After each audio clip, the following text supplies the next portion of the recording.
की जा रही है। हमने देखा कई सारे लोगों को कई अलग अलग तरह की उसमें जानकारी दी जा रही है। सबसे पहली बात कि डेटा को लेकर लोग ज़्यादा मिसगाइडेड हैं, क्या कहना चाहेंगे आप? ये बिल्कुल इसमें चिंता की कोई बात नहीं है।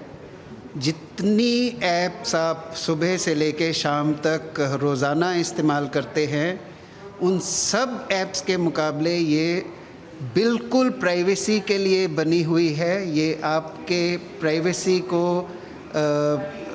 ध्यान में रखकर बनाई गई है। इसमें आपके डेटा को तभी लिया जाता है अगर आपको पॉजिटिव पाया जाए।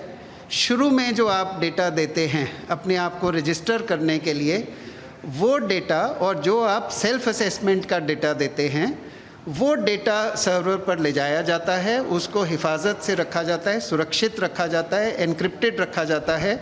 और यदि आपको आपने कोई अपनी तकलीफ़ बताई कि बुखार है या खांसी है या सांस लेने में तकलीफ़ है, तो उसके मुताबिक आपको कैसी सुविधा उपलब्ध कराई जा सके, उसके लिए इस डेटा का इस्तेमाल किया जाता है। लेमन लैंग्वेज में अगर हम समझना चाहें एक कॉमन मैन के लिए, तो ये कितना हेल्पफुल है टू फाइट दिस फाइट? देखिए, ये सोचिए कि आप भी आरोग्य सेतु इस्तेमाल कर रहे हैं, मैं भी आरोग्य सेतु इस्तेमाल कर रहा हूँ। हम सब्ज़ी खरीदने के लिए बाज़ार गए और आपको नहीं मालूम कि मैं कौन हूँ, मुझे नहीं मालूम कि आप कौन हैं। हम शायद 10-15 मिनट हम एक दूसरे के नज़दीक मार्केट में थे। एक हफ्ते के बाद मैं पॉजिटिव पाया जाता हूँ। ये पाया जाता है कि मुझे ये वाला कोविड-19 बीमारी है। अब टेक्नोलॉजी का इस्तेमाल करके आपको इत्तिला देने की कोशिश होती है। अगर इस तरह की ऐप ना हो तो कोई ऐसा तरीका नहीं है जिससे कि आपको पता लगेगा कि एक हफ्ता पहले आप किसी ऐसे व्यक्ति के संपर्क में आए जो बाद में कोविड पॉजिटिव पाया गया। एक हफ्ते बाद पता चल जाएगा सर? हफ्ते बाद, 10 दिन के बाद, जब भी कोई भी व्यक्ति जो आपके पास में था और काफ़ी देर आपके पास में था, वो अगर पॉजिटिव पाया जाएगा, तब इस ऐप के ज़रिए अनुमान लगाया जाएगा कि क्या आपको भी संक्रमण का रिस्क है। अगर ऐसा कुछ रिस्क है, थोड़ा भी रिस्क है, तो आपको इत्तिला दी जाएगी। थोड़ा ज़्यादा रिस्क है तो आपको सलाह दी जाएगी कि आप अपना सेल्फ आइसोलेशन में रहें, क्वारंटाइन में रहें।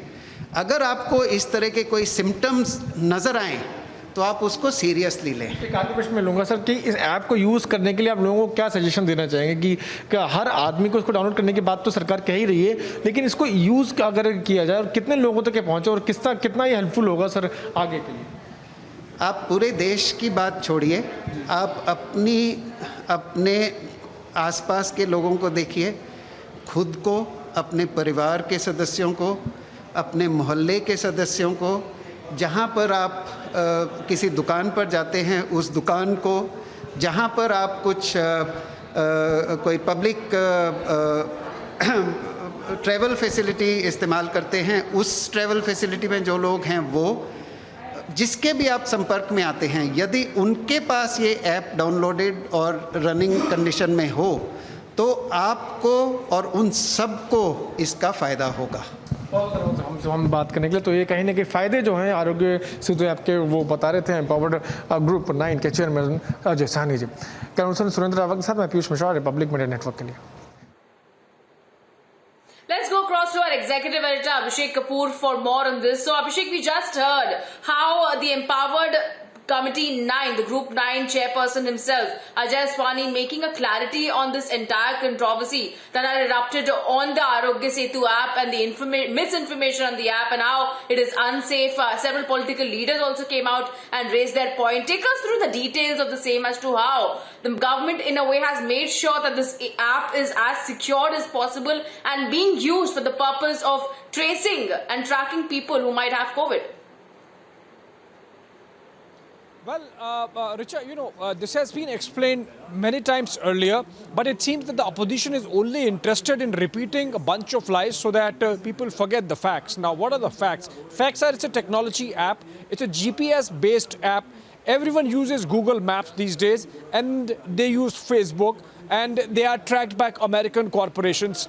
This app is used to track and keep record of COVID positive patients.